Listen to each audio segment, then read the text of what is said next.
حورین کسی بات کا جواب دیے بغیر کھڑی ہو گئی اور چلنے لگی۔ گھر پہنچ کر جب ماریا کو یہ خبر ملی تو اس کی خوشی دیدنی تھی۔ آئی کانٹ بلیو میں آنٹی بننے والی ہوں۔ وہ سب اتنا خوش تھے کہ حورین بے دلی سے مسکرا پڑی۔ اگر ہاتھ ہوتا تو کتنا خوش ہوتا ہے نا۔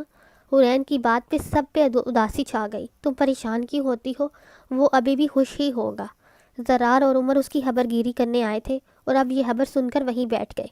احتشام کی بات پہ وہ غصہ میں آ گئی۔ اگر اسے معلوم ہوگا تو خوش ہوگا نا۔ وہ غصہ سے کہتی ہوئی اٹھ کھڑی ہوئی تو احتشام کے پاس کھڑی ماریا نے اس کے پیٹ میں کونی دے ماری اور پھر گھورنے لگی۔ کیا؟ وہ بھی ماریا کو گھورتے ہوئے بنا آواز کے چیخا۔ سوزی اور ماریا اس کی مدد کرتے حورین کو بیڈ روم میں لے جانے لگے۔ کیا ہاتھ کی کوئی خبر ملی؟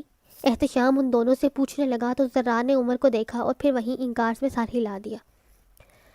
ہمیں ایک باڈی ملی ہے جو کہ ہاتھ کی ہو سکتی ہے۔ اس کی بات پہ احتشام اپنے دانت چبانے لگا۔ اگر آپ جانتے ہی نہیں کہ وہ ہاتھ ہے تو کیسے کہہ سکتے ہو یہ بات؟ ہمیں صرف شک ہے احتشام، عمر اسے سمجھانے لگا تو وہ اٹھ کھڑا ہوا اور بالوں میں ہاتھ پھیرنے لگا۔ میں خود وہاں جاؤں گا، پلیز احتشام، تم تو ہمیشہ صبر کرنے والوں میں سے ہو تو پھر ایسی حرکتیں مت کرو۔ آپ میرے دوست کی بات کر رہے ہیں، لوگ بے قابو ہو رہے ہیں، ہاتھ کی غیر موجودگی سے ان کا شک یقین میں بدل رہا ہے۔ اگر تم بھی چلے گئے تو ایسے میں وہ سب تمہاری غیر موجودگی میں ماریا اور حورین کو نشانہ بنائیں گے۔ ماریا میری بیوی ہے ڈیڈ، اسے آپ سب سے الگ رکھیں، لیکن سچ یہی ہے کہ ہاتھ اسے یہاں کسی وجہ سے نہیں رکھتا تھا اور اب وہ حورین کی وجہ سے یہی رہائش پذیر ہے۔ حورین کی بگڑتی صورتحال کے مد نظر وہ یہاں رہ رہی ہے تو پھر اسے سچ بتا دو کہ ہاتھ نہیں رہا۔ جتنی جلدی وہ اس سچائی کو ماننے گی اتنا ہی بہتر ہے۔ احتشام سر دونوں ہاتھوں میں پکڑ کر بیٹھ گیا۔ وہ واقعی اس وقت نہیں جا سکتا تھا لیکن اسے عمر کی بات پہ یقین بھی نہیں ہو رہا تھا، اور حورین اس سب میں بیچاری کا کیا قصور تھا؟ میرے خیال سے ہمیں چلنا چاہیے۔ زرار کی بات پہ وہ تینوں اٹھ کھڑے ہوئے اور احتشام ان سے مل کر انہیں گیٹ تک چھوڑایا۔ واپس آ کر اس نے خود کو آفس میں بند کر لیا۔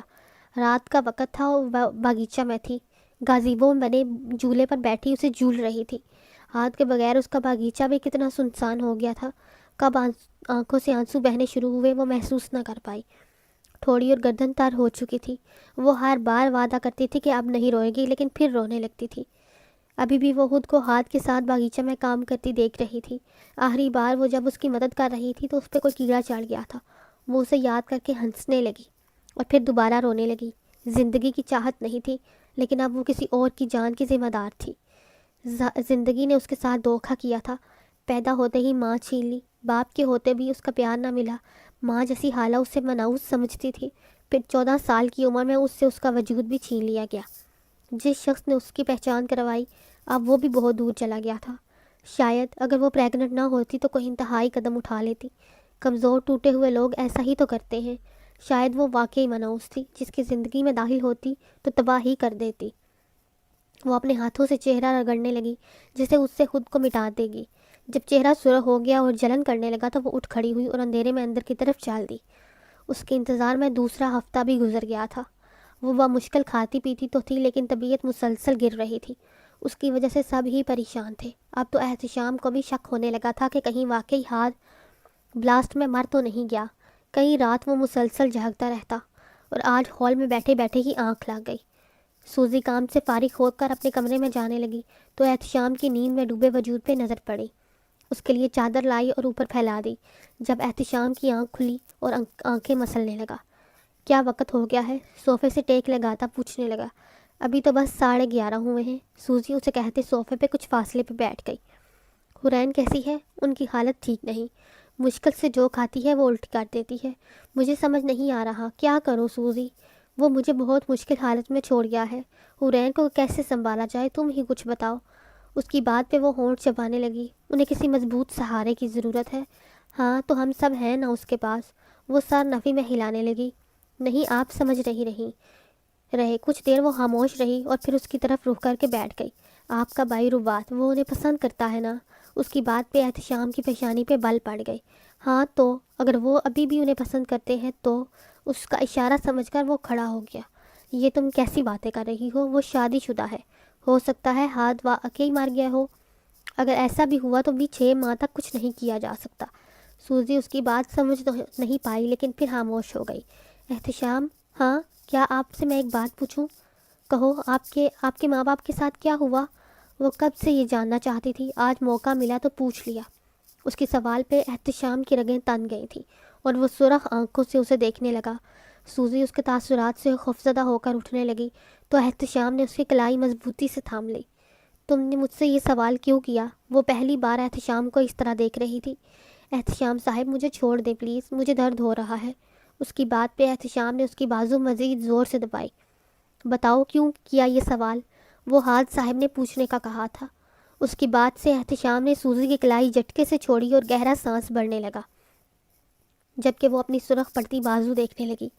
میرے والدین کو ہاتھ کے باپ نے مارا تھا۔ سوزی کو امید نہیں تھی ایسے جواب کی، اس لیے اسے دیکھنے لگی۔ سب میرے سامنے ہوا تھا، 7 سال کا تھا میں۔ جانتی ہو تم نے مجھے کہا تھا کہ میں سمجھ نہیں سکتا جو تم پر گزرا، لیکن میں سمجھتا ہوں، کیونکہ میری ماں اس سے بھی زیادہ وحشت کا شکار ہوئی، وہ بھی میرے سامنے، جب میں کچھ سمجھتا بھی نہیں تھا۔ اسے بتاتے ہوئے وہ کہکا لگانے لگا اور سوزی کو اس کے لیے تکلیف ہونے لگی۔ I'm really sorry۔ نہیں، تم جاننا چاہتی تھی نا تو میں نے بتا دیا۔ وہ کندھے اچکا کر کھڑا ہو گیا اور پھر اپنے کمرے میں چلا گیا۔ سوزی کتنی ہی دیر بند دروازے کو دیکھتی رہی اور پھر وہاں سے چل دی۔ ہاتھ کو غائب اب تیسرا ہفتہ ہو چکا تھا۔ احتشام نہ چاہتے ہوئے بھی یہ ماننے پر مجبور تھا کہ وہ واقعی زندہ نہیں رہا۔ وہیں ماریا اپنی سرخ آنکھیں سب سے چھپائے پھرتی تھی اور زیادہ تر وقت حورین کی دیکھ بھال میں مصروف کرتی۔ اس کی شوخی اور ضد سب ختم ہو گیا تھا۔ احتشام نے حورین کے دروازے پہ دستک دی تو ماریا دروازہ کھول کر اسے اندر لے آئی۔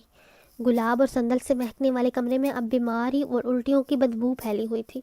بیڈ پہ سہارا لیے بیٹھی اس لڑکی کو پہچاننا مشکل ہو رہا تھا۔ اس کی حالت پہ وہ اپنا خون جلا کر رہ گیا۔ شاید رباط والا آئیڈیا واقعی کام کر جائے۔ حورین، وہ مدم سے مسکرانے لگی، پلیز سٹنگ ایریا میں آ جاؤ، ہاتھ کا وکیل تم سے ملنا چاہتا ہے۔ اس کی بات پہ حورین کی پیشانی پہ بل پڑ گئے۔ وہیں ماریا احتشام کو گھورنے لگی، یہ صحیح وقت نہیں، ہم اس معاملے کو مزید نہیں ٹال سکتے ماریا، سچ کا مقابلہ کرنا ہی پڑے گا۔ وہ اسے حورین کو لانے کا اشارہ کرتا باہر چلا گیا اور پھر وکیل کو لے کر پرسنل سٹنگ روم میں آ گیا۔ تب تک حورین بھی سہارے سے چلتی کوچ پہ آ بیٹھی اور گھٹنے فولڈ کر کے بیٹھ گئی۔ مسز ہارد، آئی ہوپ آپ جلد ہی ٹھیک ہو جائیں۔ اس کی حالت اتنی خستہ تھی کہ سب صاف ظاہر تھا۔ حورین نے سر ہلا کر اس بات جاری رکھنے کا کہا تو وہ مزید بولنے لگا، میں شروع آپ کے والدین سے کروں گا۔ ان کی ڈیتھ کے بعد چونکہ آپ ان کی اکلوتی وارث ہیں تو آپ کی ماں اور باپ دونوں کی جائیداد ہارد صاحب نے آپ کے نام منتقل کروا دی تھی۔ اس کی بات پہ حورین بنا کسی تاثر کے سنتی رہی۔ اسے نہیں پتا تھا ہارد نے سب کام کب کیا، لیکن وہ یہ آرام سے کر سکتا تھا۔ اب آپ کے شوہر کی طرف آتے ہیں۔ اس کی بات پہ وہ اپنا ہونٹ چبانے لگی۔ احتشام اور ماریا بھی وہیں موجود تھے۔ احتشام نے اشارہ کیا تو وہ مزید بولنے لگا، ان کی وصیت کے مطابق ان کی کمپنی اور تمام جائیدادوں کے 50% حصہ کی مالک آپ ہیں، جس کے 20% کے مالک احتشام صاحب ہیں۔ 10% فلاحی کاموں کے لیے مختص کیا گیا ہے اور باقی کا 20% حصہ ماریا صاحبہ کے لیے ہے، جو کہ ایک دم انہیں منتقل نہیں کیا جائے گا بلکہ ہر 5 سال بعد دیا جائے گا، اور زرار صاحب سے طلاق یا علادگی کی صورت میں انہیں ایک پھوٹی کوڑی بھی نہیں دی جائے گی۔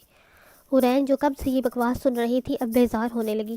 وہ تو ایسے کہہ رہا تھا جیسے ہاتھ واپس آنے والا نہیں تھا۔ ماریا ایک دم روتے ہوئے ہنسنے لگی، واہ، تم تو جانے کے بعد بھی میری رسی کھینچ کر رکھ رہے ہو ہاتھ۔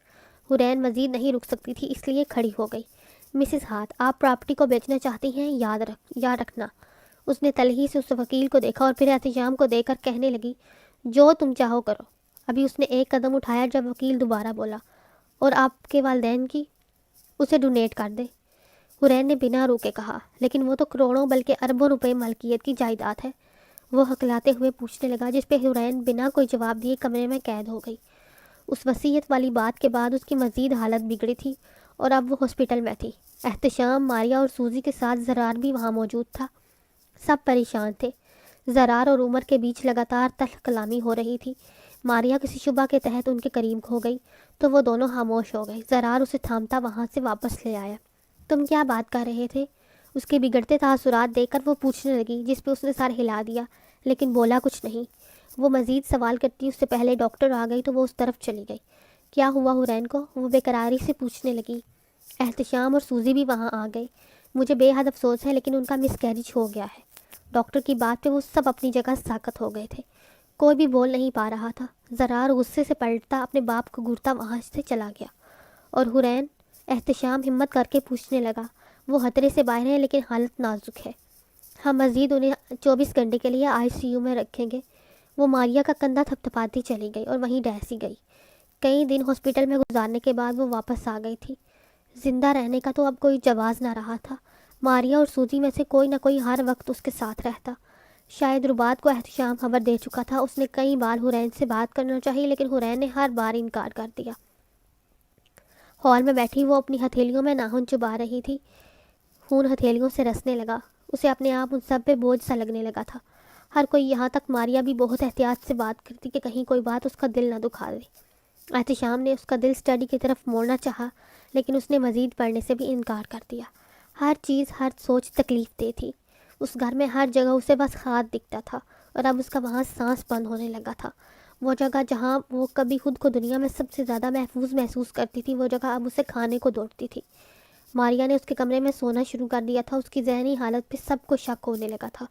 اس کی ذہنی حالت پہ شک تو تب بھی سب کرتے تھے اور اب بھی گر رہے تھے. وہ بال پھر سے چہرے پہ پھیلانا شروع ہو گئی تھی. احتشام اس وقت ہال میں بیٹھا بظاہر تو اپنا کام کر رہا تھا لیکن اس کی مکمل توجہ حرین پہ تھی. وہ جب سے ہاسپٹل سے واپس لوٹی تھی اس سے یہ بات کرنا چاہتی تھی لیکن ٹالتی رہی، مگر اب وہ مزید برداشت نہیں کر پا رہی تھی. احتشام وہ اتنی دھیمی آواز میں بولی کہ احتشام تک اس کی آواز مشکل سے پہنچی تھی. ہاں بولو. وہ فوراً لیپ ٹاپ بند کر کے اس کی طرف پلٹا. وہ ویسے ہی سر جھکائے اس سے بات کرنے لگی. میں یہاں نہیں رہنا چاہتی. میں مزید اس گھر نہیں رہ سکتی. ایک آنسو اس کی آنکھ سے نکل کر گود میں گرتا جذب ہو گیا. احتشام کو اس بات کی توقع نہیں تھی. میں کچھ سمجھا نہیں. میں اسلام آباد جانا چاہتی ہوں، ہونٹوں کو تار کرتے ہوئے کہنے لگا. اب کی بار احتشام سیدھا ہو کر بیٹھ گیا. لیکن کیوں؟ تمہیں کسی بھی چیز کی ضرورت ہے تو؟ اس کی بات سے مکمل ہونے سے پہلے وہ رونے لگی. تم سمجھ نہیں رہے. میں اس گھر میں، اس شہر میں مزید نہیں رہ سکتی. میں یہاں گھٹ گھٹ کے مر جاؤں گی. پلیز. لہجہ نہایت شکستہ تھا. احتشام کو اس کی حالت پہ ترس آنے لگا. پلیز احتشام سمجھو. میرے دل میں بہت تکلیف ہے، درد ہے، کبھی نہ ختم ہونے والی تکلیف. وہ اپنے دل پہ ہاتھ رکھ کر روتے ہوئے التجا کرنے لگی. ماریا سیڑھیوں پہ کھڑی سب دیکھ رہی تھی.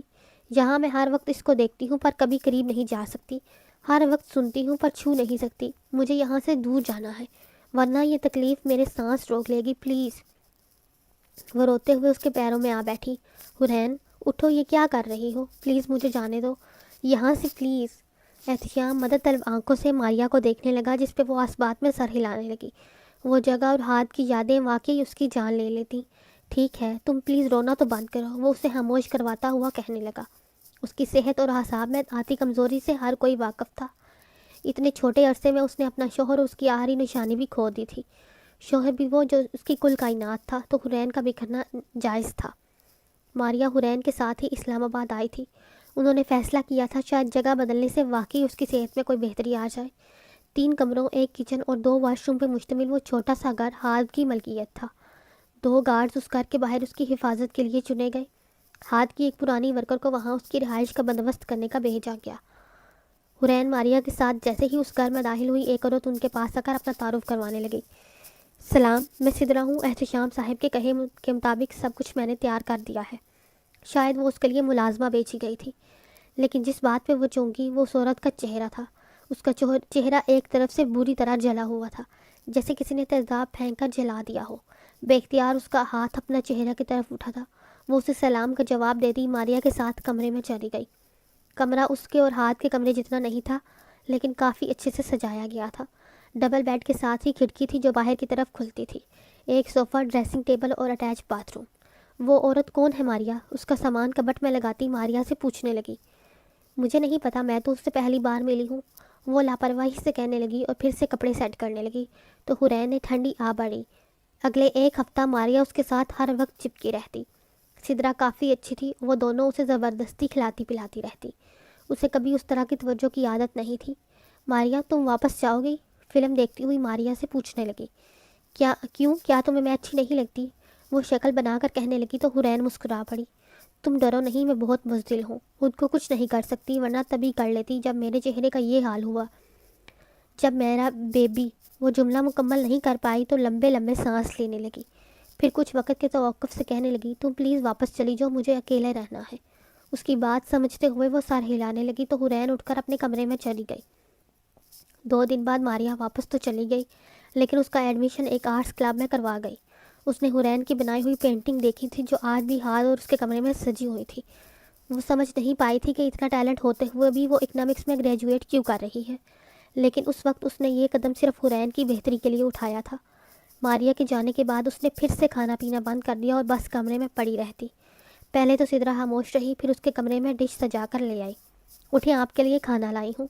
وہ پردے ہٹاتی کمرے میں روشنی کرنے لگی تو حورین نے لحاف چہرے پہ کھینچ لیا۔ جاؤ، مجھے نہیں کھانا۔ وہ خاموشی سے کرسی بیڈ کے قریب کھینچ کر بیٹھ گئی۔ آپ کی عمر کی تھی جب میری شادی ہوئی، وہ بولنے لگی تو حورین چہرے سے لحاف اٹھا کر اسے دیکھنے لگی۔ بڑا مارتا تھا میرا میاں، وہ اداسی سے کہتی بریڈ پہ اس کے لیے جام لگاتی حورین کی طرف بڑھانے لگی۔ تو اس کی باتیں سنتی اس نے سلائس پکڑ لیا۔ جب کوئی بچہ نہ ہوا تو مجھے مار پیٹ کے نکال دیا۔ سدرا کی آواز رندی ہوئی تھی۔ علاج کروایا میرے پیکے نے تو پتہ لگا کہ مجھ میں کوئی خامی نہ تھی، لیکن اس نے مجھے طلاق دے دی۔ ماں باپ نے اور جگہ بیاہ دیا۔ حورین اس کی بات سنتی بریڈ کو کترنے لگی۔ سدرا اپنی بات جاری رکھے ہوئے تھی، پھر اللہ نے خوشی کی خبر سنا دی۔ وہ دوسرا توش اختیار کرتی اس کی طرف بڑھانے لگی تو حورین وہ بھی چبانے لگی۔ پھر کیا ہوا؟ پہلے شوہر کو برداشت نہ ہوا، راہ جاتی پہ تیزاب پھینک دیا۔ حالت اتنی بری تھی کہ بچہ بھی نہ بچا۔ دوسرے شوہر نے بھی چھوڑ دیا۔ بات مکمل کر کے اس نے ایک ٹھنڈی آ بھری۔ حورین خود میں ہی سمٹ سے گئی، کوئی راہ نہیں دکھتی تھی۔ بڑے عرصے ماری پھرتی رہی۔ ایک دن ہاتھ صاحب کی گاڑی سے ٹکراتی ہوئی بچی۔ ہاتھ کے نام پہ وہ سیدھی ہو کر بیٹھ گئی۔ وہ مجھے کسی گھر لے گئے، وہاں اور بھی عورتیں تھیں ہر عمر کی۔ میری کہانی سن کر خاموشی سے چلے گئے۔ پتہ نہیں کیا کیا، پر کچھ دن بعد پہلے شوہر کی جل کر مرنے کی خبر آئی۔ حورین ہون ڈانتوں چلے جبانے لگی۔ زندگی گزرنے لگی، باقی عورتوں کے ساتھ رشتہ بنا لیا، یہ سب اور اس لیے بتایا کہ آپ خود کو ایسے ختم نہ کرو جی، تنگیاں تو آتی ہی ہیں تو اس کا مقابلہ کرو۔ وہ اسے سمجھاتی اٹھ کر چلی گئی اور حورین سوچ میں پڑ گئی۔ اگلے دن ناشتہ کر کے وہ انسٹیٹیوٹ جانے کے لیے تیار تھی۔ وہ مسلسل خود پہ کسی کی نظر محسوس کر رہی تھی۔ ادھر ادھر دیکھتی لیکن کوئی نظر نہ آتا۔ پھر یہ سوچ کر ٹال دیا کہ شاید گارڈز ہوں گے۔ وہ مہینہ بھی ایسے ہی گزر گیا۔ اس دوران اس نے کئی بار ماریا اور سوزی سے بات کی۔ کمی تو ہاتھ کی ابھی بھی کھلتی تھی، لیکن وہ ہاتھ کی محبت کا ثبوت تھی، خود کو جیسے تباہ ہونے دیتی۔ روز رات کو خواب میں وہ ملنے آتا تھا۔ اکثر جب وہ جاگتی تو اسے یاد کر کے رونے لگتی تھی۔ اس دن ربات کا دوسری بار فون آیا تھا، نہ چاہتے ہوئے بھی اس نے ریسیو کر لیا۔ کیسی ہو حورین؟ میں ٹھیک ہوں، اور تم؟ میں بھی ٹھیک ہوں، مجھے افسوس ہوا سب جان کر۔ ہاں، وہ اس سے زیادہ کچھ نہیں کہہ پائی تھی۔ حورین، میں تمہیں بہت یاد کرتا ہوں، ربات میں مصروف ہوں، پھر بات کروں گی۔ یہ کہتے ہی اس نے فون بند کر دیا۔ سوزی نے اپنے سوالات کے لیے احتشام سے معافی مانگ لی تھی اور شاید اس کا پرپوزل بھی قبول کر لیا تھا۔ یہ سب اسے ماریا سے پتہ لگا تھا۔ اس کے جانے کے بعد احتشام اپنے گھر شفٹ ہو گیا اور ماریا بھی۔ وہ گھر پھر سے اپنے مکینوں سے خالی ہو گیا تھا۔ ایک بار پھر سے اس پہ سناٹے کا راج تھا۔ وقت کی ایک خاصیت ہے کہ اچھا ہو یا برا گزر ہی جاتا ہے۔ اس کے لیے بھی گزر رہا تھا، پنکھ لگا کر نہیں، کچھوے کی رفتار سے ہی صحیح۔ آج ہاتھ کے بغیر 4 ماہ ہو چکے تھے اور اب اس کے دل نے مان لیا تھا کہ وہ زندہ نہیں ہے۔ انسٹیٹیوٹ سے تھکی ہوئی گھر لوٹی تو فون بجنے لگا۔ اٹھایا تو دوسری طرف اشال تھی۔ اس کی آواز سن کر وہ خوشی کا اظہار بھی نہ کر سکی۔ کیسی ہیں آپ؟ اس کا جواب دینے کی جگہ وہ رونے لگی۔ کیا ہوا؟ آپ رو کیوں رہی ہیں؟ میری بیٹی ہوئی ہے تو یہ تو خوشی کی بات ہے نہ، پھر آپ رو کیوں رہی ہیں؟ کیونکہ وہ مجھے نہیں چاہیے۔ کاش وہ پیدا ہوتے ہوئے مر جاتی۔ اس کی بات سے حورین کو کس قدر تکلیف ہوئی تھی وہی جانتی تھی۔ کچھ دیر خاموش رہنے کے بعد وہ ایک دم بولی، آپ کتنی ناشکری ہیں۔ حورین کے لہجے میں آئی سختی سے وہ ایک دم چپ ہوئی تھی۔ حورین، آپ کے ساتھ جو کچھ ہوا اس کے باوجود آپ کو ایک محبت کرنے والا شوہر ملا، اولاد ملی، اور آپ ایسے ناشکری کر رہی ہیں۔ آپ ایسی تو کبھی نہیں تھی شالا بھی۔ افسوس ہو رہا ہے مجھے آج۔ اپنی بات مکمل کر کے اس نے فون کاٹ دیا اور کتنی ہی دیر روتی رہی تھی۔ اشال کو تب واقعی میں اپنی غلطی کا احساس ہوا تھا۔ اپنے پروجیکٹ پہ کام کر کے جب وہ فارغ ہوئی تو سو گئی۔ آج خواب میں پھر سے ہاتھ ملنے آیا تھا۔ رات کے 2 بجے پسینے سے شرابور اس کی آنکھ کھلی تو وہ اٹھ کر واش روم چلی گئی۔ منہ دھویا، پھر باہر آ کر پانی پیا اور کھڑکی سے باہر پردہ ہٹا کر دیکھنے لگی۔ کافی دیر باہر دیکھتے ہوئے وہ پلٹی اور بیڈ کی طرف جانے لگی جب کسی نے اس کی گردن جکڑی اور اسے دیوار کے ساتھ پٹکا۔ خوف کی شدت سے اس کی آواز بھی نہ نکل پائی۔ اندھیرے میں موجود وہ شخص کون تھا جو سیکیورٹی ہونے کے باوجود اس کے کمرے تک گھس آیا تھا؟ کون؟ اس کے منہ سے کوئی اور لفظ ادا ہوتا اس سے پہلے ایک چاقو اس کی پیشانی سے ہوتا ہوا ناک اور پھر ہونٹوں پہ آ کر رک گیا۔ حورین تو جیسے 4 سال پیچھے چلی گئی۔ گہری کالی آنکھیں اس کے ذہن میں گھوم گئیں اور بے اختیار ایک سسکی اس کے لبوں سے ابھری تھی۔ پلیز، وہ جو کوئی بھی تھا، اس کی دہکتی سانس وہ اپنے کان کی لو پہ محسوس کر رہی تھی۔ اس کی گردن دبوچے وہ ہاتھ اس کے سینے پہ آ کر رک گیا تو حورین کا سانس وہیں رک گیا۔ چاقو کی نوک اس کے ہونٹوں سے ہوتی ہوئی گردن پہ آ کر رک گئی تھی۔ سسکیاں ہچکیوں میں بدل گئی تھیں۔ وہ بری طرح سے کانپنے لگی تھی۔ نہیں پلیز، میں نے تمہیں کہا تھا کہ تم وہاں تب تک رہو گی جب تک میں چاہوں۔ وہ آواز تو حورین لاکھوں میں پہچان سکتی تھی۔ خوف کی جگہ ایک دم حیرت نے لے لی تو اس کی ہچکیاں بھی تھم گئیں۔ ہاتھ اس نے سرگوشی کی تھی، لیکن اس ظالم نے جواب دینے کے بجائے اس کے گردن پہ رکھے چاقو پہ دباؤ دینا شروع کر دیا۔ چاقو کی نوک حورین کی نازک جلد کو چیر گئی تو خون رسنے لگا۔ حورین کرہ کر رہ گئی اور پھر سے کانپنے لگی۔ اس وقت وہ صرف جواب سننا چاہتا تھا۔ میں وہاں تمہارے بغیر نہیں رہ سکتی تھی ہاتھ۔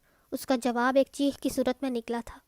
ہاتھ نے چاقو پہ دباؤ پھر سے ہٹا دیا اور اب اس کا کندھا ٹریس کرنے لگا۔ سڑک پہ گزرتی کسی گاڑی سے ایک لمحہ کے لیے کمرے میں مدھم سی روشنی چھائی تھی۔ ہاتھ کی گہری آنکھیں اس پہ مرکوز تھیں۔ اپنا چہرہ اس کے کان کے مزید قریب لے جاتا وہ سرگوشی کرنے لگا۔ تم نے میری غیر موجودگی میں اپنا خیال نہیں رکھا، مجھ سے غداری کی۔ چاقو اس کے کندھے پہ جلد کو ہلکا سا کاٹتا ہوا چلا گیا۔ وہ کاٹ اس کے جسم پہ تو نشان نہیں چھوڑتے، لیکن ان کی جلن بے تحاشا تھی۔ وہ کراہنے لگی تھی اور اس کا نام پکارنے لگی تھی۔ ہاتھ مت کرو پلیز، لیکن اس نے ہون لگا وہ چاقو اس کے ہونٹ پہ رکھ دیا اور دوسری طرف سے اس چاقو کو چوم لیا۔ تم نے اس وجہ سے میرا بچہ مار دیا۔ اس کی آواز اور لہجہ وہ کانپ اٹھی تھی۔ ان دونوں کے ہونٹوں پہ حورین کا ہون لگا تھا۔ نہیں ہاتھ، بچہ کے ذکر پر وہ بری طرح رونے لگی تو اس نے گردن سے دبوچ کر اسے اپنے قریب کھینچا اور اس کی آواز کو بند کر دیا۔ جب حورین کا سانس رکنے لگا تو وہ اس سے جدا ہوا اور اٹھا کر بیڈ پہ بٹھا۔ سائڈ ٹیبل پہ رکھا لیمپ جلایا تو اس کی روشنی پورے کمرے میں پھیل گئی۔ وہ بیٹھ کر اسے اپنی طرف کھینچنے لگی۔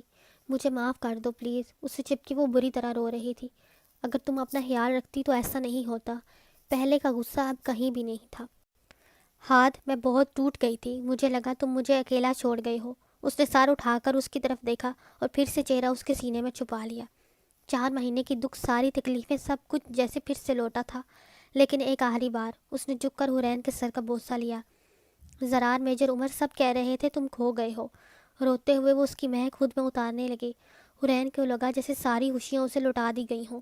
اس وقت میں زخمی تھا، کوئی نہیں جانتا تھا کہ میں زندہ بچوں گا یا نہیں، اس لیے انہوں نے جھوٹ کہا۔ لیکن کیوں ہاتھ، کیوں اتنا عرصہ، کیوں؟